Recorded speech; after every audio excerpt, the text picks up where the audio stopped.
Este programa es presentado por EMPA, Escuela de Medios y Producción Audiovisual. Salón VIP 1111. Lola Creaciones. Postres y más. Chocolates Finacao. Sean bienvenidos a un capítulo más de Libronautas.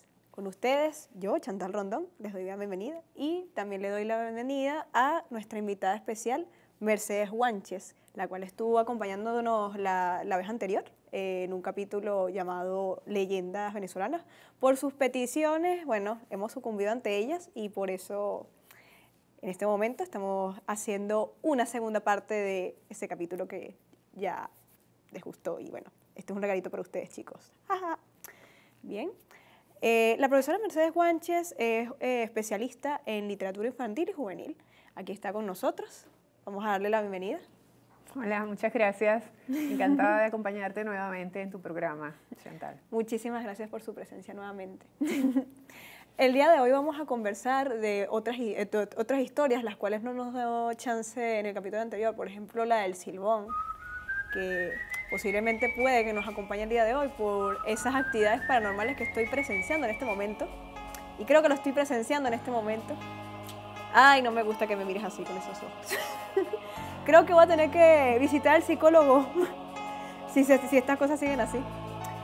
Si conocen un exorcista que sea muy bueno, por favor recomiéndanlo, porque aquí en Ávila se ven cosillas, entonces sería genial que estuviera presente aquí.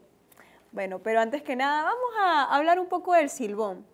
Tenemos normalmente estas historias venezolanas protagonizadas por mujeres hablan de conflictos maritales. En este caso es un conflicto entre un padre y su hijo, evidentemente. ¿Qué nos puede decir al respecto? Sí, así es, Chantal. Bueno, lo importante es recordar que, como las otras leyendas que comentamos en tu episodio anterior, pues esta también es de procedencia remota, proviene del siglo XIX, como las otras leyendas, la mayoría de nuestras leyendas venezolanas vienen contaminadas con el pensamiento europeo, por supuesto, y por supuesto eso hace que muchas de la ideología o de los pensamientos, las supersticiones de los españoles, de la cultura de los españoles, pues lleguen a nosotros y estén con nosotros, obviamente, de alguna manera criollizadas, ¿sí? En este caso, el Silbón es una de las leyendas más escalofriantes que tenemos. Ciertamente, a diferencia de la Sayona y de la Llorona, por ejemplo, que comentamos en tu capítulo anterior, se trata pues de un hombre, yo lo llamaría como un hombre malcriado quizás. Sí. Le gustaba que lo complacieran en todo. Sí, a ese tipo de carácter uno dice, bueno, muy malcriado, y ciertamente se trataba de un hombre pues que quería pues que sus padres lo estuvieran complaciendo aún de adulto. Entonces es como casi imposible que se le complazca a un hombre ya mayor.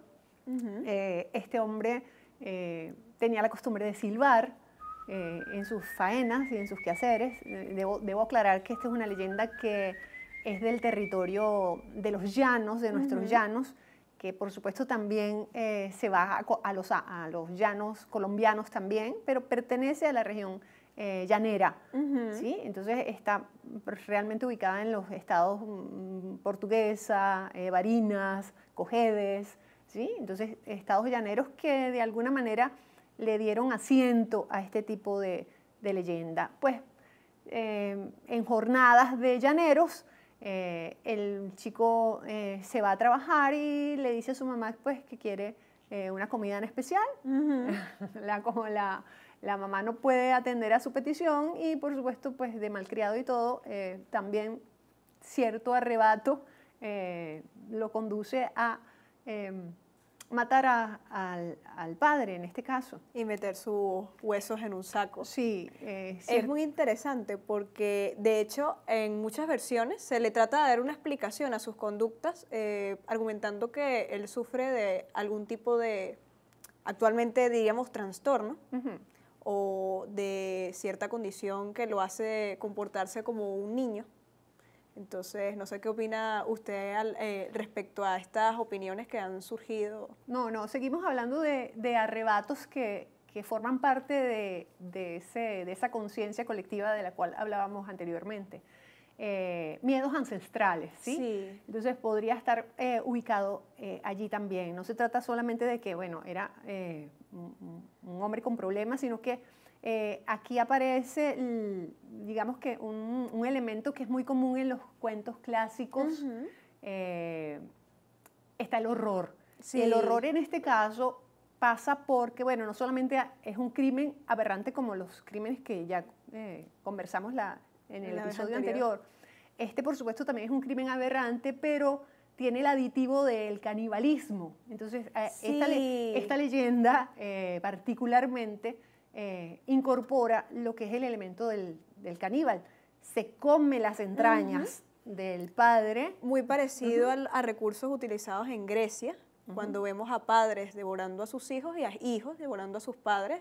Por ejemplo, Tántalo. Desde los dioses. Exacto, desde los dioses y hasta los reyes, porque de hecho tenemos el dios Tántalo que devoró a su hijo y lo dio como, o sea, invitó a los dioses a una cena magnífica para después decirle que estaban comiendo las entrañas de su hijo. Así es. Entonces, y eso fue una catástrofe. Entonces, esta particularmente es como más escalofriante precisamente por ese elemento, ¿no? Que es, bueno, el chico se come asadas las vísceras del padre y por supuesto por esto también recibe la maldición de su abuelo y de su madre para quedar obviamente también penando. Se va con los huesos, una vez que ha comido las vísceras del padre, se va con el resto del padre, que son puros huesos, metidos en un saco, ¿no? ¿El silbido se refiere a su actitud malcriada infantil o tiene alguna referencia respecto a algo específico? No, él lo hacía siempre. Es decir, él silbaba no es una siempre. metáfora. No. Él silbaba, el personaje en este caso, silbaba desde antes de ser el silbón. Como quien canta, como quien... Cierto. Y lo curioso es que, bueno, lo paradójico es que el silbido tiene también algo característico que es si está el silbón, si está cerca, el silbido se escucha muy bajo y si el silbón está lejos, entonces se escucha muy fuerte el silbido. Y por supuesto lo más aterrador de esta leyenda es encontrarnos con el silbido antes de ver el espectro. ¿Sí? Es como si tuviera una capacidad de reestructurar la realidad o de perturbar la mente para desorientarte. Ya nada más que con el silbido estás aterrado completamente. Sí. De hecho, tenemos un videíto que sería genial que lo viéramos. Cuando quiera, señor director.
¿Qué le pareció esta adaptación del Silbón? Maravillosa.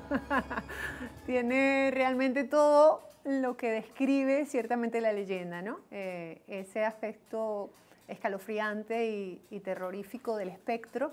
Se cuenta que medía 6 metros aproximadamente el espectro convertido en leyenda, ciertamente, ¿no? Y nos aterra porque encontrar al Silbón significa no solamente ser apaleado, sino posiblemente devorado. Sí. ¿Sí? Entonces va metiendo en el saco pues, a sus víctimas, se las come y pues va incorporando en su saco de huesos. De hecho, lo interesante de esta leyenda que tiene que ver con el canibalismo está asociada a una, por supuesto que el origen es español, se llama el hombre del saco. ¿Sí? En España el hombre del saco aterra a los niños, entonces vamos a decir, para decirle a los niños duerme temprano, no andes corriendo por la calle, ven y entra a casa, se les asusta con va a venir el hombre del saco a llevarte. En Estados Unidos también le dicen Oogie Boogie, también está el coco, que eso está internacionalmente. No había visto la conexión realmente. Sí. Me gusta. Entonces se convierte en el hombre del saco o pues en Colombia también lo conocen como el hombre del costal. Vamos a partir ya con la publicidad. Y bien, chicos, prepárense porque este podcast es patrocinado por la EMPA, Escuela de Medios y Producción Audiovisual. Inscríbete y sumérgete en el maravilloso mundo de las pantallas. ¿Qué esperas? Ven y únete a la EMPA. Salón VIP 1111. Los mejores servicios para lucir un peinado espectacular. Lo encuentras en el Salón VIP 1111. Todas las opciones para el cuidado de tu cabello. ¿Te gusta vestir con accesorios a la moda? Con Lola Creaciones tendrás un estilo innovador, elegante y a la moda. ¿Te provoca un postre divino de alta calidad? En Postres y Más lo tiene para ti, haciendo tus días más dulces y felices. Chocolate Finacao, porque hacemos del cacao el mejor chocolate. Ya terminamos con esa parte de publicidad. A mí me llama mucho la atención el chocolate Finacao. Delicioso. Delicioso. Volvamos con el tema. También tenemos a un cuento, que es el de una leyenda, que es la de Juan Hilario, que tiene conexión con esta criatura del saco, que aquí en este caso llamamos el Silbón.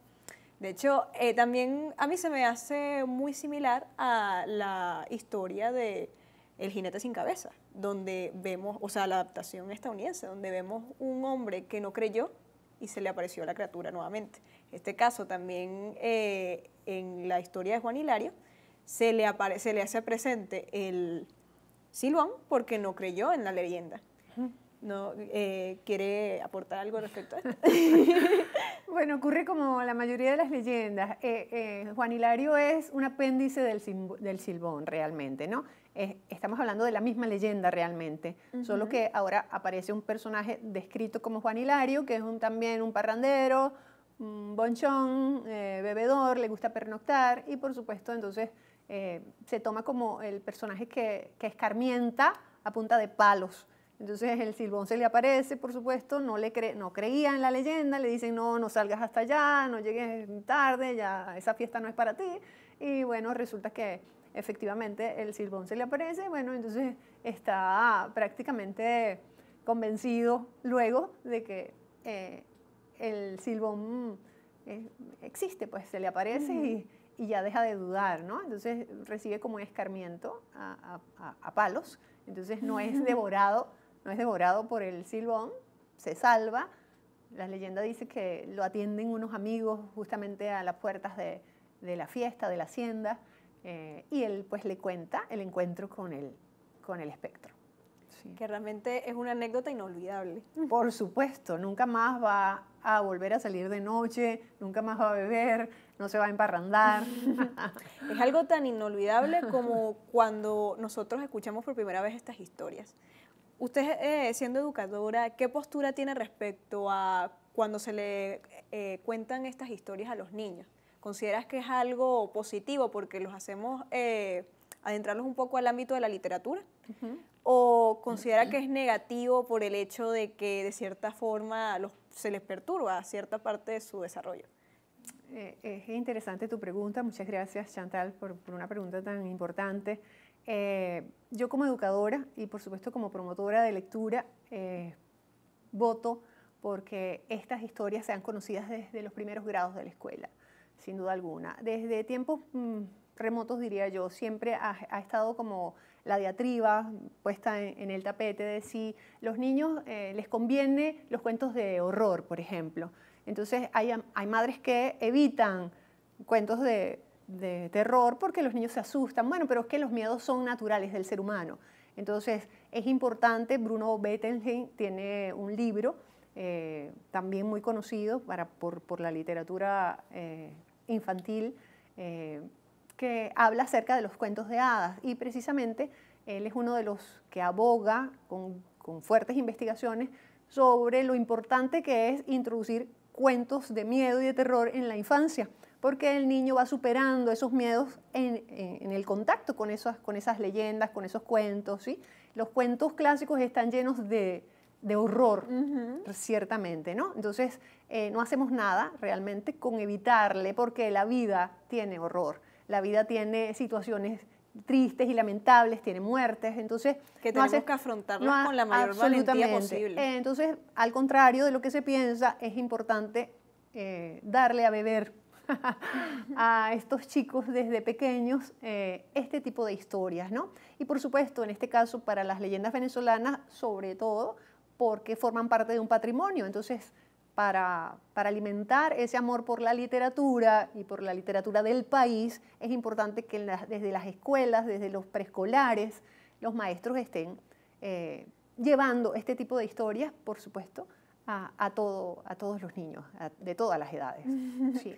A mí me es una belleza. Personalmente yo empecé mis primeros acercamientos con la lectura.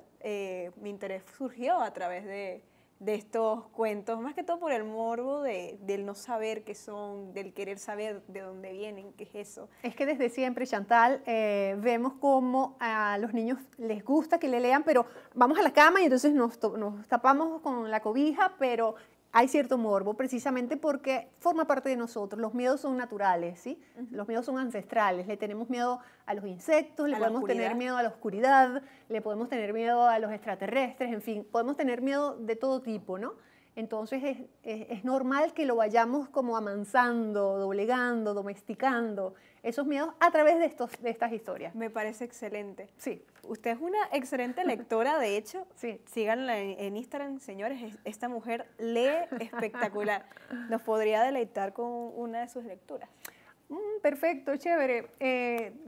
Te traje hoy, por ejemplo, del libro La marcha de los fantasmas de Mercedes Franco, una de las historias que a lo mejor continuamos hablando de ella. Mercedes Franco la ha titulado El monstruo del Ávila. ¿Sí? Allá en el Picacho de Galipán, entre el ropaje verde del Ávila, las nubes bajan y envuelven todo. Solo se ven las luces de los faroles, nimbadas por el hálito de la niebla. La gente oye en las noches extraños rugidos. Parece la voz de una fiera herida, cuyo reclamo se siente desde lejos. A veces solo gruñidos sordos, amenazantes. Muchos opinan que se trata de algún animal nocturno, aún no descubierto por la ciencia. El monstruo del Ávila, lo llaman algunos. Los campesinos están convencidos de que ese monstruo del Ávila no es otro que el fantasma del doctor Gottfried Noche, médico alemán que murió en su casa de Galipán en 1901. Varios agricultores afirman haberlo visto entre la niebla con el paso lento y vacilante de una momia. El doctor Noche era un experto embalsamador. Para 1855 era el médico de la sanidad de La Guaira. Experimentaba embalsamando cadáveres que compraba al Hospital de San Juan de Dios. Por la estrecha trocha llamada Punta de Mulato subían las mulas a Galipán con aquella macabra carga. Dicen que hubo quien mataba campesinos para venderle los cuerpos al doctor Noche. Gracias a un novedoso suero de su invención, el doctor embalsamó al soldado José Pérez junto con su perro y lo colocó al frente de su casa para que le sirviera de protección. También momificó el cadáver de muchas personas de la época e hizo lo mismo con sus familiares cuando estos fallecían. Para albergar sus momias hizo construir un mausoleo y a su muerte él mismo fue momificado también por su asistente. Con el tiempo, el pueblo Canoche tomó el nombre deformado del médico, Canoche, que en realidad es noche. La casa del misterioso doctor quedó en ruinas, así como el mausoleo. Pero la gente asegura que la momia del doctor Noche anda penando aún por las cercanías, buscando cuerpos para embalsamar. Para que no se te antoje del tuyo, lleva siempre una cruz de palma bendita. Ay, es demasiado fascinante. A mí me es fascinante ese personaje histórico, si lo vemos en cierta perspectiva. Ajá. Yo no lo veo como un ser maligno, ni mucho menos. Lo veo como un genio que más bien hizo grandes aportes a la humanidad a través de acá respecto a haber dado salud gratuita Ajá. a muchas personas en La Guaira. Uh-huh. Y eso no lo hace casi nadie en la actualidad. Y realmente eso me parece que hay que limpiar un poco la visión que tenemos respecto a él. Sí, fíjate, la leyenda del doctor Noche se convierte en leyenda precisamente por el tratamiento que se le da a los ritos mortuorios, diríamos, a los ritos fúnebres, a los ritos sobre la muerte.